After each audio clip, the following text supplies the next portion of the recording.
Hi guys, welcome back to a brand new video. Today, as per request, I'm going to be doing Trump versus Biden versus Bernie Sanders. Now, as you can probably assume, this would be an absolute disaster for the Democrats to have their top two contenders running against Trump simultaneously, and Trump's approval being roughly around 45%. He would probably take around 45% of the vote, maybe a little bit less. I would say Biden would get around 36% of the vote, and Bernie Sanders would probably take around 20% of the vote.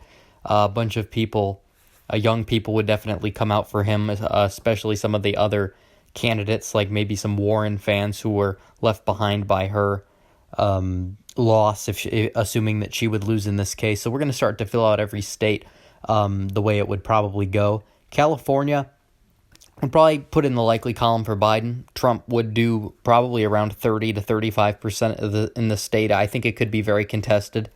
Actually, I believe that the state of Oregon that will go for Trump. It'll probably go by a lean margin, or possibly a likely margin, but we'll leave that as a lean margin. I think Washington, Bernie got roughly 70% of the popular vote in the primary there last time against Hillary.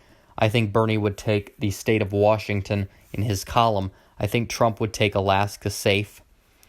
I think Hawaii would be relatively safe for Bernie. I think he'd win it by over 10, simply for the fact that he has a lot of influence in the state. Won it by a very large margin last time, so there's that. In all these states, Trump would win in the Bible country with Idaho, Wyoming, Utah, because Bernie got a lot of votes of the Democrats there, and Trump's going to get probably around the 60% margin, so the margin will be like 60, 30-10 in some of these states. He'll win all of Nebraska safe, Kansas, Oklahoma, Texas, as well as the South, obviously. He'll take all these states in the safe column. Michigan I would put in the likely column, as well as Wisconsin and Minnesota. I'm just not even doing the margin. I'm just saying how it would probably go. Pennsylvania, I think Trump would win handily.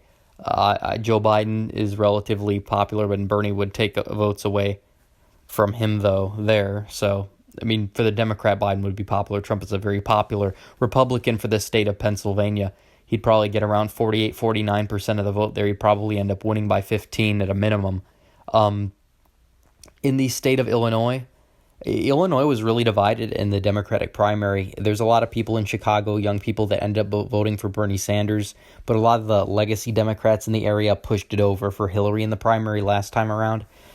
So assuming the Democratic Party would be pretty split, I would see it going down the wire. I do think Biden would win it probably by a lean margin. I think Trump would be competitive in Illinois. I think he'd make an outreach, but I don't think that it would necessarily go to Trump. Could though. I could get the map a little wrong, but this is just right now. This is how it's going to go down. Colorado, Trump will win it likely. Bernie could get in second place in a place like Colorado, if not safe. Nevada and Arizona, I have it as safe for Trump. New Mexico, I have that going to Trump by a likely margin. I assume Biden might do a little better with the Hispanic vote, mainly because a lot of the Hispanics are legacy Democrats.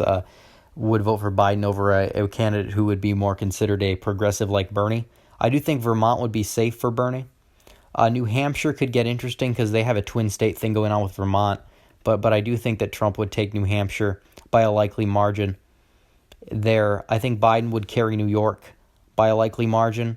I think he would probably take Delaware safe, D.C. and Maryland safe as well.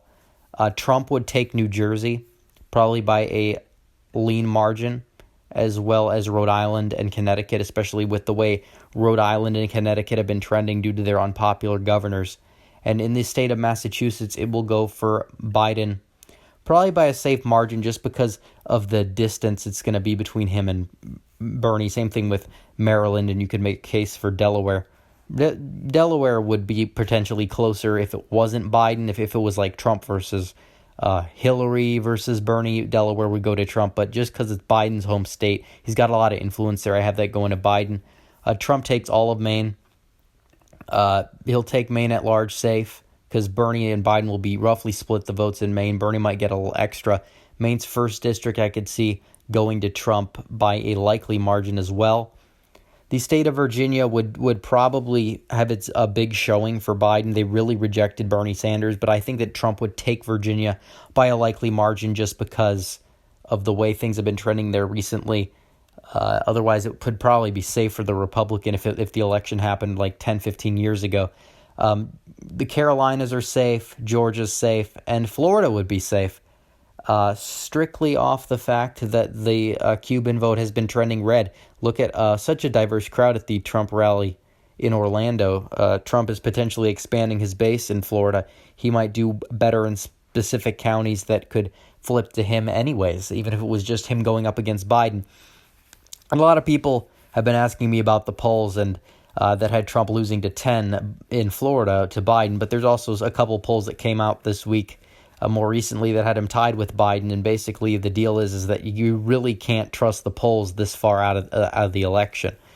We will be able to trust the polls when we get closer to the election, especially the national polls, but it's going to be around a good 15, well, not 15, probably a good 13 months before we're going to be able to incorporate poll analysis more often into the predictions, as well as analyzing the polls themselves to get a better picture of what's going on in terms of the national and state environments. But all right, guys, thanks for watching this video. Please comment, like, and subscribe to get me to 5,000. I'll be doing my first 2024 prediction, so you don't want to miss that. And follow me on social media and donate to the Patreon. Links are in description. And thanks again for watching, guys. Red Eagle, out.